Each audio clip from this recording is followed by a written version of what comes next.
Bonjour à toutes et à tous, je m'appelle Savannah Renaud et ma plaidoirie s'intitule « Sois fort et tais-toi ».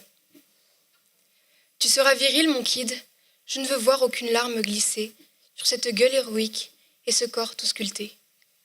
Ces paroles d'Eddie de Pretto, des paroles que certains d'entre vous reconnaîtront peut-être, ont également été celles de François. Ces paroles, il les répétait à un refrain, ou du moins une rengaine, en tout cas quelque chose qui reste gravé en soi, quelque chose qu'on n'oublie pas. Colin, son fils, lui ne les oubliera jamais. Très jeune déjà, il avait le droit à ce même discours, chaque jour cette même dureté, dans la voix de son père. Aujourd'hui, ce jeune homme a 16 ans, cet adolescent tout à fait ordinaire, a une différence près. Contrairement à la plupart des garçons de son âge, Colin n'est pas vraiment sportif. Et malgré les années, les mots de son père restent encore ancrés en lui. Alors cette différence s'est peu à peu transformée en échec, est devenue une honte. Car s'il y a bien une chose de Colin s'est convaincu, c'est qu'un homme, un vrai, ne peut être faible. Il doit être fort, et cela qu'importe la situation. Enfin du moins c'est ce que pense son père, son modèle. Cela ne peut être que vrai, n'est-ce pas? Et l'histoire pourrait se poursuivre de la même manière qu'elle a commencé. Colin serait alors devenu un homme, l'homme qu'il a toujours rêvé d'être. Fort, viril, puissant presque, insensible. Parce qu'au final, le rêve, c'est de devenir cet homme-là, non? Devenir cet homme invincible. Mais pourquoi? Et à quel prix? Aujourd'hui, nous nous heurtons à une réalité bien trop longtemps ignorée.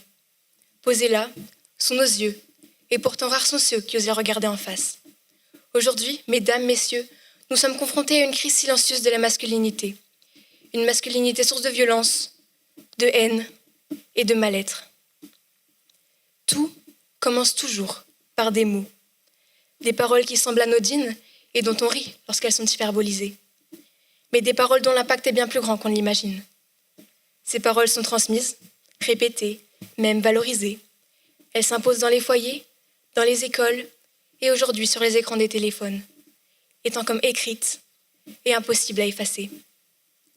Ces paroles, on les retrouve sur les réseaux, venant la plupart du temps d'hommes affluents, expliquant ce qu'est pour eux un vrai homme, une figure de force, de virilité et de domination, dans des propos prenant non seulement un idéal masculin, mais des propos qui sans cesse viennent dénigrer la femme, censée être selon eux, figure de vulnérabilité et de soumission.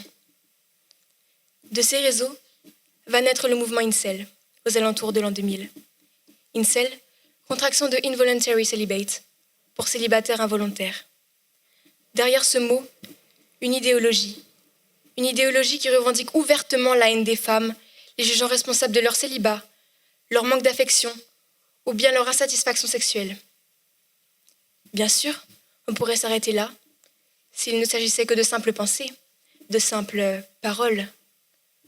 Malheureusement, ce n'est pas le cas, car aujourd'hui, ce ne sont plus seulement des mots, ce sont aussi des actes. Début juillet 2025, à Saint-Étienne, un lycéen de 18 ans est interpellé par la DGSI.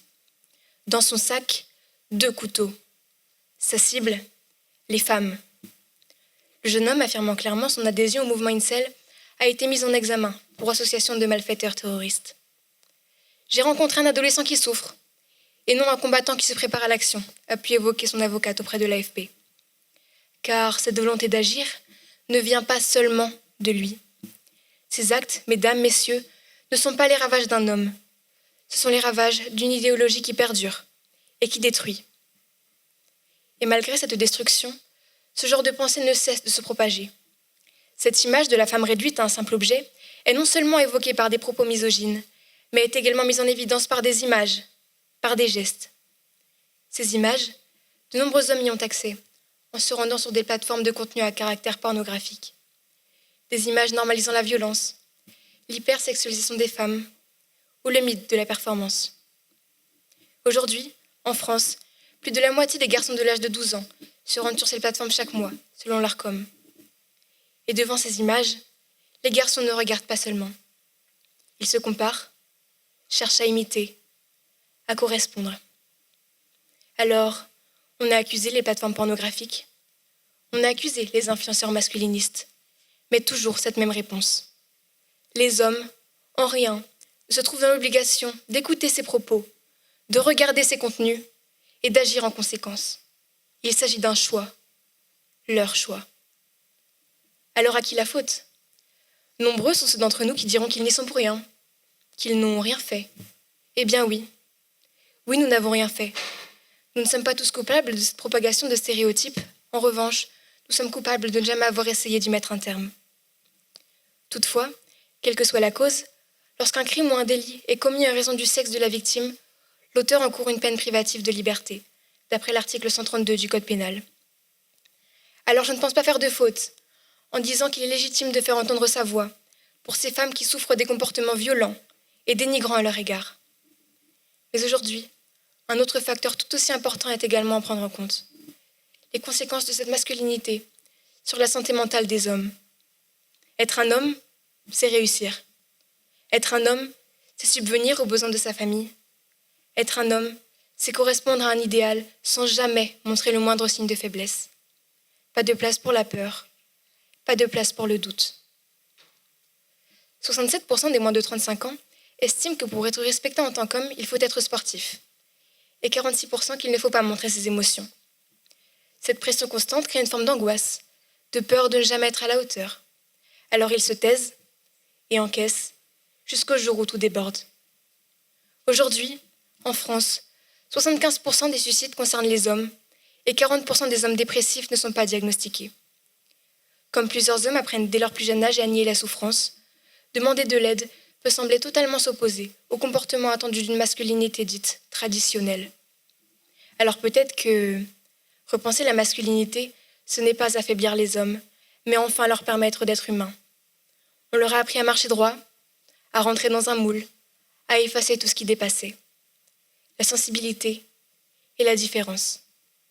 Et à force de leur répéter ce qu'ils devaient être, nous avons oublié de leur demander qui ils étaient vraiment.